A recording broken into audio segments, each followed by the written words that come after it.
हमारे नौजवान भाई साथी जितने हैं, आप सबसे विनती है कि आप सब अपना आशीर्वाद दीजिए और पवन को विजयी बनाइए।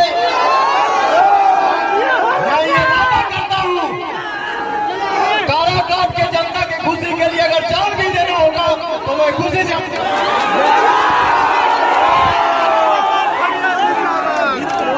चले के रास्ता सही नहीं थे, पानी पुल फंसा हुआ है, डालमिया नगर फैक्ट्री बंद है, कोई हॉस्पिटल नहीं है, कोई पढ़ने के लिए स्कूल कॉलेज नहीं है, खाली वोट मांगने के लिए आ जाना है।